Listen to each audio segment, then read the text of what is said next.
Hello साथीहरू नमस्ते सन्चै हुनुहुन्छ होला तपाईँहरू। आजदेखि मैले भ्लगिङ सुरु गरेर लाग्छु। तपाईँ नयाँ हुनुहुन्छ भने मेरो च्यानललाई सब्सक्राइब गरिदिनु होला अनि साइडको बेल आइकन पनि थिचिदिनु होला है त।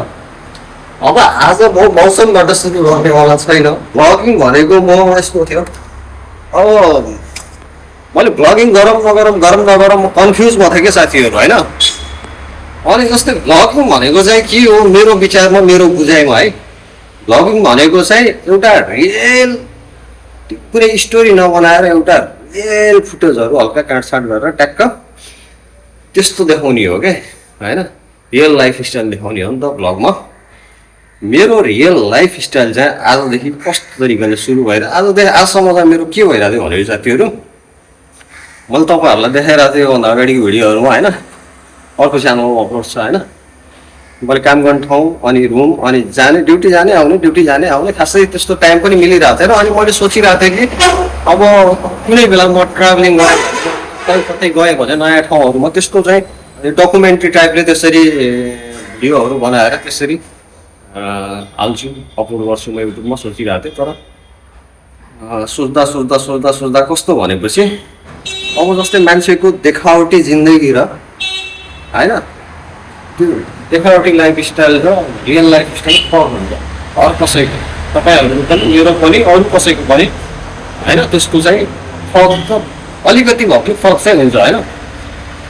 मेरो लाइफ स्टाइल म यति प्रब्लममा फसिरहेको छु नि साथीहरू अहिले होइन।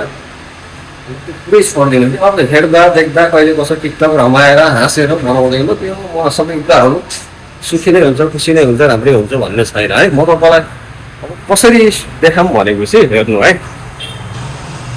अब म यहाँ यो बिल्डिङमा म बस्थेँ होइन। यहाँ मेरो रुम थियो। म यहाँ बसेको 5-6 महिनाभन्दा बढी भइसक्यो होइन। अब ऊ त्यो सानो यो यो यो यो टाइल लगाएको छ नि, यो टाइल लगाएको त्यो उतापट्टिको चाहिँ मैले काम गर्ने होटेल है। सानो होटेल थियो, धेरै कस्टमरहरू पनि आउँथेनन्, धेरै स्यालेरी पनि थिएन, ठिक्कैको स्यालेरी पनि ठिक्कैको अनि कस्टमरहरू पनि ठिक्कैको, त्यस्तो चापाचाप नआउने ठिक छ। अनि गाउँ एरिया फेरि हेरौँ न, एरिया चाहिँ कस्तो छ, शान्त छ नि होइन। शान्त छ तर यो मेन रोडमा भएर चाहिँ गाडी 24 घन्टा दौडिरहेको हुन्छ। अनि मलाई डिस्टर्ब नै भइरहेको हुन्छ कि राति 12-1 बजेसम्म गाडी तल गर्दा पनि यहाँ माथि आवाज आउँछ होइन। अलिकति यो भ्लगै गर्दा पनि कति डिस्टर्ब आवाज आइरहेको छ होला तपाईँहरूलाई होइन। अनि तर पनि म एड्रेस गरेर बसिरहेको थिएँ कि। अनि त्यसपछि यहाँको के भयो भनेपछि अब एक त म गरिब, त्यसै मेरो गरिब हेर्नु। अब यो त्यसको आफ्नो प्राइभेट सम्पत्ति पनि होइन है। त्यसको घर चाहिँ यहाँदेखि यो त बाटो छ नि, यहाँदेखि पर 5 त होइन, लगभग 2.5-3 किलोमिटर 3-4 किलोमिटर पर छ है त्यसको घर। अनि यहाँदेखि यो भाडामा लगेर अब कति तिर्छ यसले, भाडा राम जाने कि त त्यही जाने कि त राम जाने। अनि त्यसले यसरी काम गरिरहेछ। अब यहाँ लागेछ बर्खाको बेला कस्टमर झन् आउँदैनन् होइन। अब म तपाईँहरूलाई मेरो स्यालेरी पनि भनिदिन्छु है। स्यालेरी त्यसरी ठ्याक्कै चाहिँ यहाँ पैसाको यति कुरा नगरौँ होइन। जस्तै मेरो स्यालेरीबाट यसले कति घटायो पहिला भनेपछि म फर्स्टमा यहाँ आउने बेलाबाट 3000 रुपियाँ घटायो है स्यालेरी। अनि त्यसपछि भाइ अनि कस्टमर कम छन् यताउता, म पनि मान्छे हो नि यार, म पनि व्यापार व्यवसाय गरेर बसेको मान्छे होइन, थाहा छ नि त मलाई होइन। अब ऋण लाग्यो होला, रुचेर केही होला भन्ने सम्झेँ म चाहिँ ठिकै छ नि त भने मैले। हुन्छ ठिक छ, जहिले तेरो काम चल्छ राम्रोसँग त्यहिले बढाउलास् भन्ने। त्यसपछि गरे 3 महिना कट्यो। त्यसपछि म घर गएर आएँ। अनि घर गएर आइसकेपछि म अन्तै काम गरिरहेको थिएँ। आइज भनेर बोलाएँ। ठिकै छ नि त भनेर आइदिएँ। पुरानो काम गरेको ठाउँ, अब मान्छे सबैसँग झ्याम्मेको पनि अब ठिक छ, सजिलो लाग्छ नि त। अनि आएँ त्यसपछि 1 हप्तामा फेरि अरू 3000 रुपियाँ घटाइदियो। अनि किनकि बारिसको सिजन आयो नि त होइन। अनि त्यसपछि ठिकै छ नि त भने मैले त्यो पनि बुझेँ। अनि यार यहाँ रुम थियो पहिल्यैदेखि। यो रुमको भाडा तिर्छ तपाईँहरूको 2500 रुपियाँ त्यसले महिनामा होइन। मेरो अरू टोटल गरेर त 6000 घटायो। अब 6000 घटाइसकेपछि यो रुम ठिकै छ नि त, महिनामा 2500 रुपियाँ तिर्थ्यो। अनि त्यसले आज कुरा गऱ्यो फेरि अनि त्यसले भने त्यहाँ रुम छोड भनेको छ मालिकले, त्यहाँको बिल्डिङ मालिकले।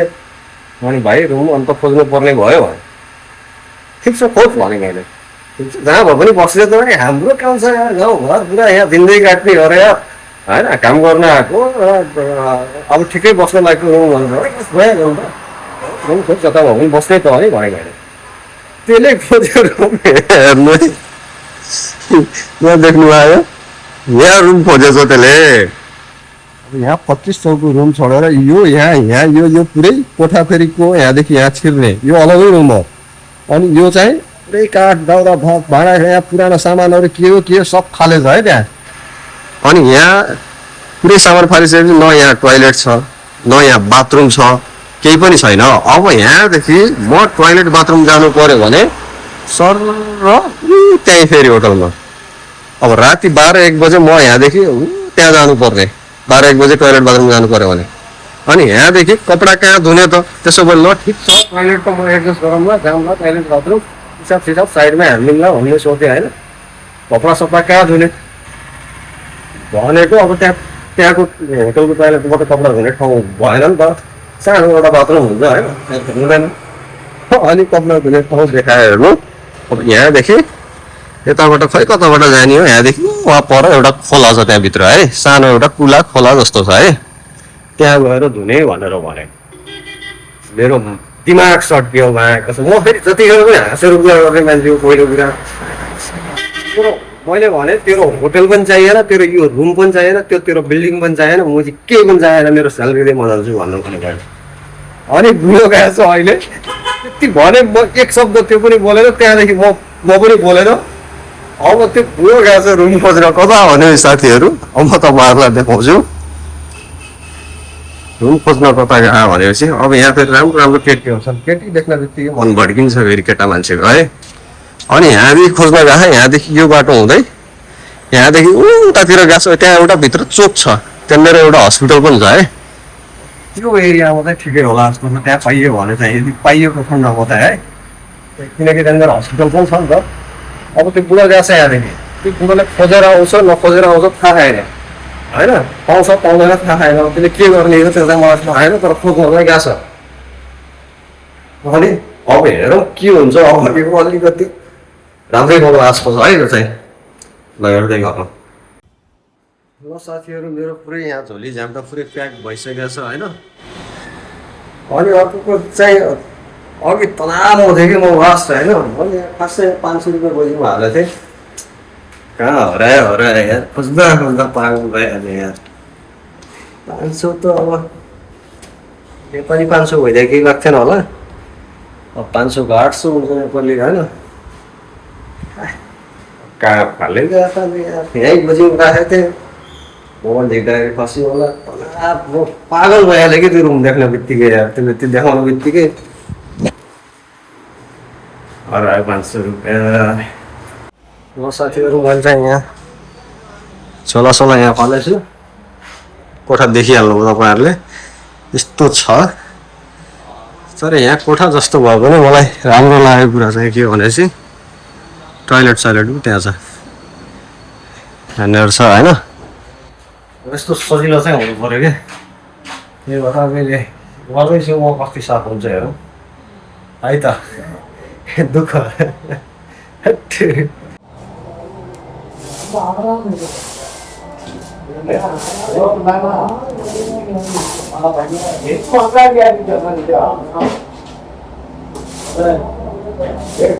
मैले अब अलिअलि यहाँ बढालेर यस्तो बनाएको छु, तर माथि माकुराको जग्गा कति छ कि साथीहरू,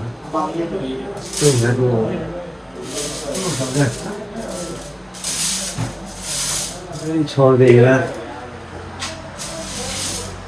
अब हालत देख्नु भएको तपाईँहरूले कस्तो छ भनेर होइन।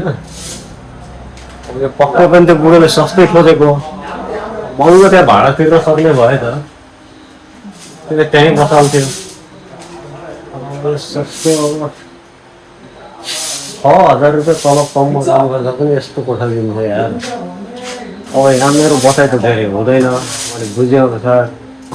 अब यति कहिलेसम्म पानी पर्छ पानी पर्नुसम्म चाहिँ अब उता भने जस्तो काम पाइँदैन कि साथीहरू होइन अब झ्याप झ्याप काम छोडिदिने कुरो त भएन होइन काम छोड्दै हिँड्दै गरिदिने त कुरो भएन त्यही भएर अब जति तलब भयो मानौँ मसँग कामै हुन्थेन भने यही तलब पनि त हुन्थेन नि होइन यही तलब यही कोठा पनि त हुन्थेन नि होइन त्योभन्दा अरू लत्र पत्र गरौँ मैले भन्ने सोच हो है मेरो चाहिँ अहिले त्यसपछि राम्रो काम हेरेर राम्रो कोठा हेरेर त्यसपछि जान्ला अन्त भन्ने कुरा हो तपाईँहरूको भनाइ चाहिँ कस्तो लाग्छ ट्यागको तल कमेन्ट गरिहाल्नु के गर्दा ठिक हुन्छ जस्तो लाग्छ तपाईँहरूलाई अब यहाँ यस्तो जुगाडीहरू रहेछ नि यो कुच्चो यहीँ फालेको थियो पुरा काठमा यस्तरी पचाएर अब यो निकाल्ने प्रयास गरिरहेको छु कस्तो हुन्छ हेर्दै गर्नु है त ल साथीहरू बिहानै 5 बजे है त अब लागि ड्युटीतिर कोही छैन बाटोमा सुनसान मैले तपाईँहरूलाई देखाएको रुम त्यहाँ त्यसपछि उता है त